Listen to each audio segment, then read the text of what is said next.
Excuse me sir, चाय। शुक्रिया। सुनो,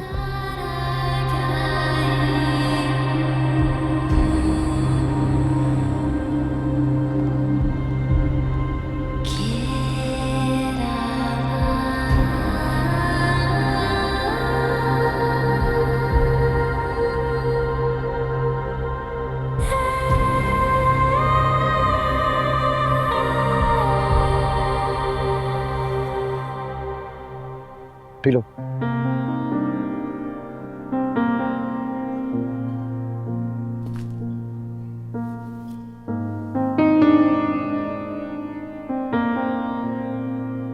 पापा ठीक तो है?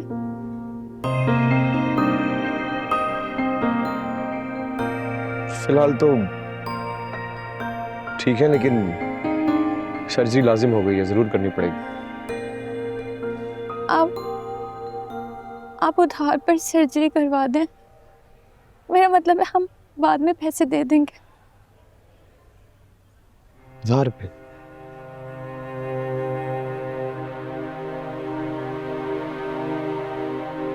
ऐसे नहीं होता। तो फिर आप उधार पर हमें पैसे दिलवा दें। मैं सच कह रही हूँ, हम वापस कर देंगे। मुझे अगर पता होता कि बाबा का दिल इतना बीमार है तो मैं पाई जोड़ कर रखती उनके इलाज के लिए। डॉक्टर, आप तो शहर के रहने वाले हैं ना, तो शहर में कोई ऐसा अस्पताल बता दें जहाँ खैरात में दिल का ऑपरेशन होता।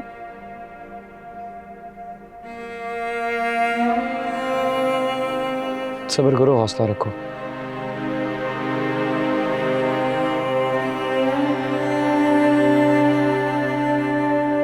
हो जाएगा, पैसों का कोई ना कोई इंतजाम।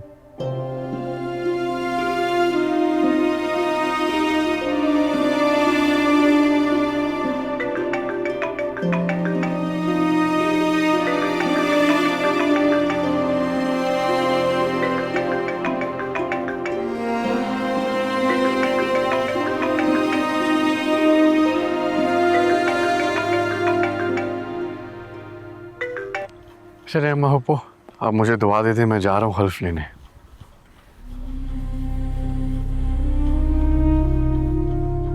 अल्लाह अपने अमान में रखे। तुम्हें बहुत कामयाबी दे। Go. Take on the responsibility of the poor people who loved you and who sent you into power. And remember, always take care of them.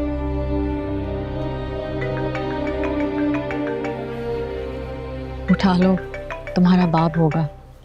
उसे हमेशा जल्दी होती है अपने इख्तियारात को बढ़ाने की और उनके बेजा इस्तेमाल की।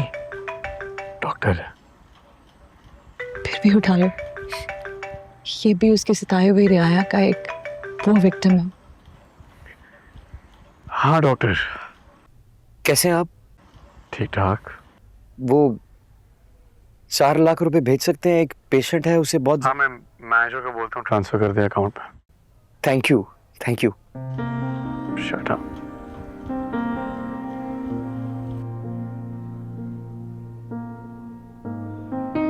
क्या हुआ?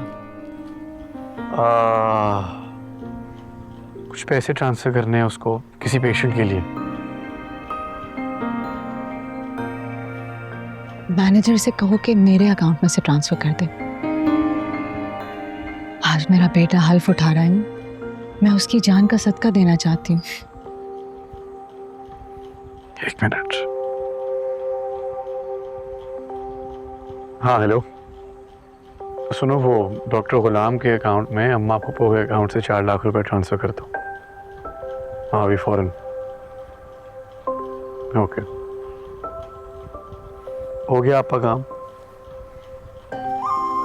लेकिन मुझे एक बात तो बताएं, रुचो, आपने आज तक अपने अकाउंट से पैसे नहीं खर्चे, तो फिर इस सदके का ख्याल आपको कैसे आया आज? तुम्हारी जान के बदले किसी और की जान का भला हो जाए, कहीं ना कहीं तो मुझे भी सुकून पहुंचेगा ना। बस अम्मा होपो आपने अपना ख्याल रखना है और रोइएगा नहीं अब, प्रॉमिस करें मुझसे। मैं प्रॉमिस करती हूँ। अच्छा चलो अब तुम जाओ, तुम्हें देर हो रही है, हलफ भी तो उठाना है। ओके, अल्लाह हाफिज।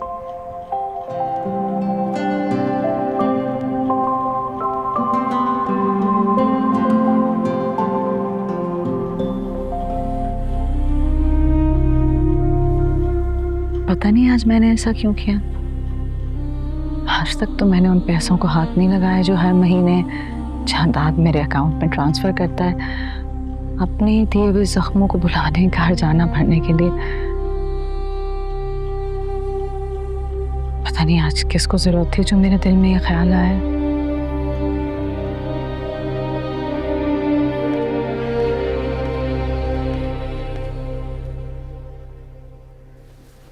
आज तुम्हारी हलफ बर्दारी का दिन है और आज के दिन भी तुम माँ के पास आने के बजाय अपनी फूफी के कमरे में चले गए। तबीयत खराब है उनकी, साफ चेहरे पे दिखाई दे रहा है, जाना ही था उनके पास। नहीं बादशाह, तुम हमेशा से यही करते हो। तुम हमेशा अपनी फूफी को अपनी माँ पे तरजीह देते हो। आज के दिन, जिस दिन तुम्हें पहले अपनी माँ के पास आके दुआएं लेनी चाहिए थी, तुमने अपनी फूफी को चुना, उस खुर्शीद को। तुम्हें अपनी माँ के जज्बात और इज्जत का कोई ख्याल नहीं। बात अहमियत की नहीं है, जरूरत की है। और आज उनको हमारी सबसे ज्यादा जरूरत है। उनकी शक्ल पे नजर आ रहा है दुख, जो शायद आपको कभी नजर ही ना है। तो ये दुख और तकलीफ उसने खुद चुनी है, हमने नहीं, बल्कि खुद उसने अपने आप को जबरदस्ती उस कमरे में बंद किया है। आपको पता है मसला क्या है सबसे बड़ा? कि आपने इस घर की रवायात, असूल और अपनी अना को हर चीज से ऊपर रखा। कभी ये सोचा ही नहीं कि इसके नीचे कितने दिल दब चुके हैं, कितनी रूहें जख्मी हो गई हैं। एक लम्हे के लिए अगर आप अपनी अना को एक तरफ करके देखें और समझने की कोशिश करें ना अम्मा पापा को, तो शायद आपको भी उनका दुख नजर आए। जो बगावत इस हवेली की रवायात के आड़े आती है, उसे इसी तरह कुचल दिया जाता है। और खुर्शीद, उसने अपनी हर हरकत और बातों से हमेशा इस हवेली की रवायात को कमजोर करने की कोशिश की है। अम्मा, अगर हमने अपनी इन रवायात को इंसानों के सुकून और खुशियों से और ज्यादा इंपॉर्टेंस दी ना, तो हमारी रूह खो जाएगी। इसीलिए मैं आपसे दरख्वास्त कर रहा हूँ कि एक लम्हे के लिए, सिर्फ एक लम्हे के लिए, ये रवायात के पर्दे से बाहर आके दुनिया को देखने की कोशिश करें। शायद आपको भी सुकून मिले और सच्चाई नजर आए।